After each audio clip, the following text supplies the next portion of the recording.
Because New York is so central to your work, I had asked you to name some of your favorite New York films, other people's films, and you have it in your pocket. Yeah, I got it. I haven't been out. Okay. In both wave papers. Okay. Well, they're older films, so.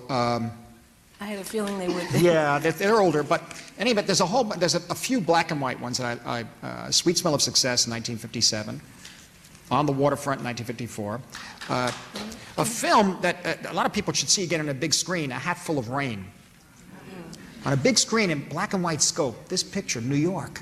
And it's also a wonderful, I think, a wonderful film, really. The play, all the actors are great in it, and the play is really interesting, very interesting play, how it came about, that play. It came out through improvisations from what I understand. Michael Gasso and Jay Julie and all these guys worked on it.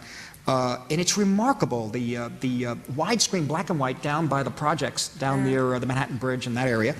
The Wrong Man, Hitchcock's Wrong Man, 1954.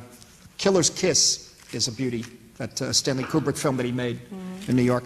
Pick Up on South Street, mainly Sam Fuller's film in '52, mainly for the sequences. I don't. Yeah, the beginning and the end. And then there are a number of others. Side Street, Anthony Mann's film, 1949, with Farley Granger's an incredible noir shot downtown in the Wall Street district, and a beautiful shots through the roof of a cab. It was one of those sky view cabs, and the camera was low.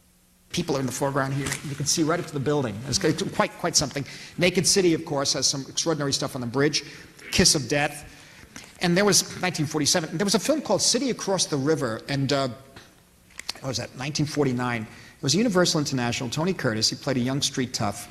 It's not a very good film, I think, but there was something. My brother took me to see it. I only have one sibling in my family. My older brother was 7 years older than me. And he was a street kid, and he took me to see it. And we had a little bond. We bonded sort of watching this film because Tony Curtis had a younger brother, and they live in Brooklyn, I think, and they live in a tenement. And they go to Manhattan at one point. It's about juvenile delinquency. And they go to it was the beginning of that.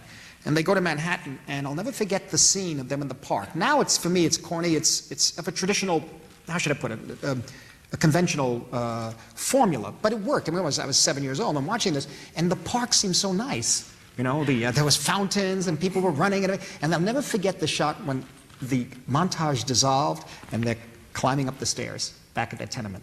Grim with the shoes on the steps. I'll never forget that moment. The beautiful location photography in The Lost Weekend, 1948.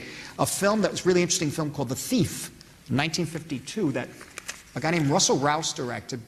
Ray Milland's in it, and he plays a thief, and there's not a word of dialogue for the whole thing. It's all shot on real locations.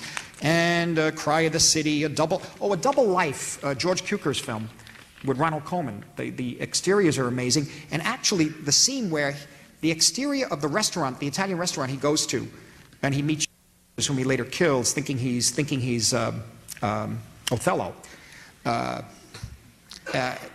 restaurant, the exterior is on Broome Street, and that's the exterior we wound up using, by coincidence, in Mean Streets. For a number of sequences. You are said to have the best memory of anybody in the film. It might be going, yeah. Seems to be true. But anyway, I mean, I go back. There's one incredible film, Regeneration, if you ever get to see it, 1916, Raoul Walsh's film. He actually shot it in the old 5 Points. It was his first picture. Color stuff, Rosemary's Baby, Sunshine Boys, anything by Lumet, anything by Woody Allen. But there's another, wait, I have one more here. Just a second, I was saving something that you guys might be interested. But, do you have a list of your own credits there? Well, yeah. You do, don't you? Yeah. Because you know why? You're going to that? ask me about working with different studio people, so I want to remember the films. Oh, okay. You know. Right. Beginning of North by Northwest, Breakfast at Tiffany's, the Eddie Duchin story, which has wonderful screen color photography of Tavern on the Green, that area.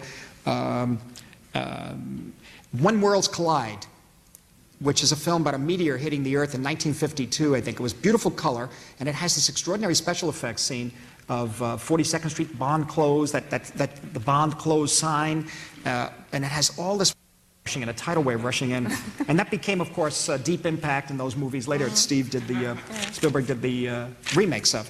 The Dreaming in the dreamy Central Park in Portrait of Jenny, which if you see it on big screen, it's quite beautiful. I mean, you may argue with the film, but those scenes in Central Park are quite extraordinary. And I love when I used to go downtown from uptown on the East River Drive, and you sort of get right down to where all the bridges are, and you see the city lit up at night with all the, and it reminded me always the shape of things to come. You know, that was the key thing. And I think the best one really is the ending of Manhattan. So, Oh, yeah. you know, that's a friendly New York there. And That's I think if I asked in this audience what people's favorite images of New York were, many of them would come out of your films.